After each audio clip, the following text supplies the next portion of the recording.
ఎలా ఉన్నారందరూ?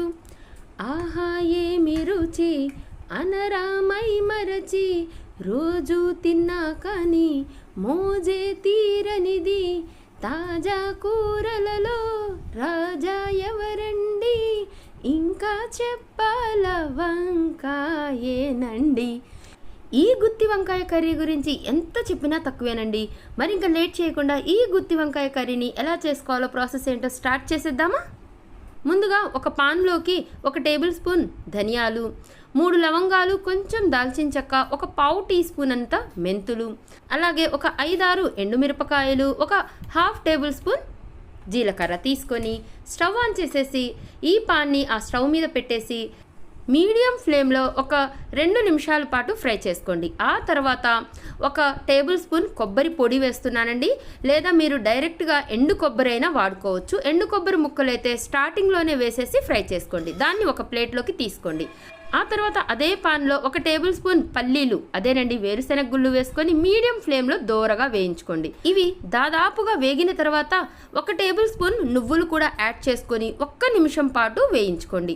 ఆ తర్వాత వీటిని కూడా తీసి ఒక ప్లేట్లోకి వేసేసుకోండి. ఇవన్నీ చల్లారిన తర్వాత ఒక మిక్సీ జార్లోకి తీసుకొని బాగా మెత్తగా పౌడర్ చేసుకోండి.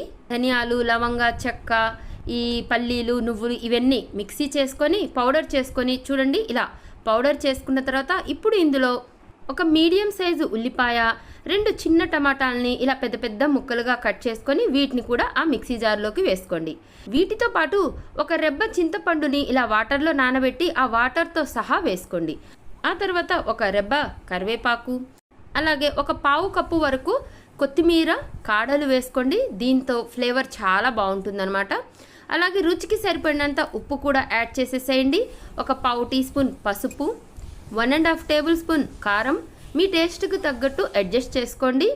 వీటితో పాటు 1/2 టేబుల్ స్పూన్ అల్లం వెల్లుల్లి పేస్ట్ కూడా వేసేసి వీటన్నిటిని మిక్సీ పట్టి గ్రైండ్ చేసుకొని చూడండి ఇలా మెత్తగా పేస్ట్ చేసుకొని దీన్ని పక్కన పెట్టేసుకోండి. ఇప్పుడు మనం వంకాయలు చూద్దాం.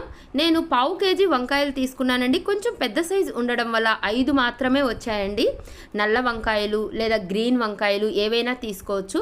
వీటిని ఒకసారి శుభ్రంగా కడిగేసుకొని వీడియోలో కనిపిస్తున్నట్లు 4 లేదా 6 భాగాలుగా కట్ చేసుకోండి. పుచ్చులేమి లేకుండా చూసుకోండి. వీటిని కట్ చేసిన తర్వాత ఉప్పు వేసిన వాటర్లో వేసేసేయండి. వంకాయలు కట్ చేసిన తర్వాత నల్లగా అవుతాయండి. సో ఉప్పు వేసిన వాటర్లో వేసుకుంటే అలా నల్లగా అవ్వకుండా ఉంటాయన్నమాట. ఇలా కట్ చేసుకున్న తర్వాత ఈ వంకాయలో మనం మిక్సీ వేసి పెట్టుకున్నాం కదా మసాలా, దాన్ని లోపల స్టఫింగ్ చేసేసేయండి. చూడండి వీడియోలో కనిపిస్తుంది కదా, ఇలా కొంచెం చీల్చినట్టు చేసి ఆ పేస్ట్ మొత్తం లోపల పెట్టేసి ఇలా వంకాయలు మొత్తం స్టఫింగ్ చేసేసేయండి. ఇలా చేసుకొని పక్కన పెట్టేసుకోండి.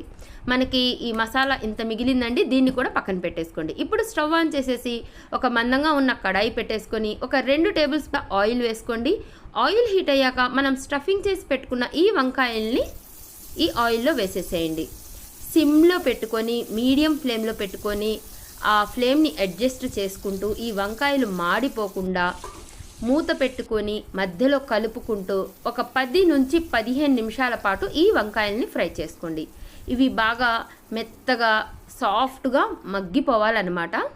చూడండి నాకు ఒక 15 మినిట్స్కి ఇవి బాగా ఫ్రై అయ్యాయి.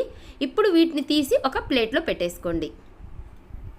ఇప్పుడు ఇదే కడాయిలో ఇంకొక టేబుల్ స్పూన్ ఆయిల్ వేసుకొని ఆయిల్ హీట్ అయ్యాక కొంచెం ఆవాలు, కొంచెం జీలకర్ర, అలాగే 1 రెబ్బ కరివేపాకు కూడా వేసేసి అవి కొంచెం చిటపటలాడాక ఆ ఉల్లిపాయ పేస్ట్ మొత్తం వేసేసేయండి. మీకు ఎక్కువ అనిపిస్తే కనుక కొంచెం తీసి పక్కన పెట్టేసుకోవచ్చు. మీకు ఎంత అవసరమో అంత వేసేసుకోవచ్చు అనమాట. ఈ పేస్ట్ని మీడియం ఫ్లేమ్లో బాగా ఫ్రై చేసుకోండి. ఆ పచ్చి వాసన పోయి బాగా ఫ్రై అవ్వాలన్నమాట. సిమ్లో మీడియం ఫ్లేమ్లో అడ్జస్ట్ చేసుకోండి. ఇవి త్వరగా మాడిపోతూ ఉంటుందండి. సో జాగ్రత్తగా ఫ్రై చేసుకోండి. చూడండి ఇలా బాగా ఫ్రై అయ్యాక ఇప్పుడు ఇందులో మనం ఫ్రై చేసి పెట్టుకున్న ఈ వంకాయలను వేసేసి ఆ మసాలాలో బాగా మిక్స్ అయ్యేలాగా కలుపుకోండి. ఇలా కలుపుకున్న తర్వాత మూత పెట్టేసి ఇంకొక 2 నిమిషాల పాటు ఫ్రై చేసుకోండి.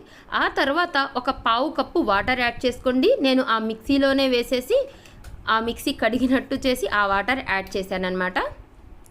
మీకు కావాల్సినంత గ్రేవీ కన్సిస్టెంట్ చూసుకొని వాటర్ అనేది యాడ్ చేసుకోండి. పావు కప్పు నుంచి హాఫ్ కప్పు వరకు వాటర్ యాడ్ చేసుకొని మీడియం ఫ్లేమ్లో ఇంకొక 5 నిమిషాల పాటు ఉడికించుకోండి. ఒకసారి ఉప్పు కారం చెక్ చేసుకోండి, ఏమైనా తగ్గితే యాడ్ చేసుకోవచ్చు అనమాట. మీడియం ఫ్లేమ్లో ఇంకొక 2 నిమిషాలు ఉడికిన తర్వాత కొత్తిమీర వేసేసుకొని స్టవ్ ఆఫ్ చేసుకోండి. అంతేనండి, గుత్తి వంకాయ కర్రీ రెడీ అయిపోయిందనమాట. ఈ గుత్తి వంకాయ కర్రీ చపాతీ, పుల్కా, బగారా రైస్ లేదా కొత్తిమీర రైస్, పుదీనా రైస్ ఇలా దేనిలోకైనా చాలా అంటే చాలా యమ్మీగా ఉంటుందండి. నా వీడియో మీకు ఎలా అనిపించిందో కింద కామెంట్ చేస్తారు కదూ. నా వీడియో కనుక మీకు నచ్చినట్లయితే లైక్ చేయండి, షేర్ చేయండి, సబ్స్క్రైబ్ చేయండి. థ్యాంక్ యూ సో మచ్ అండి. Thank you.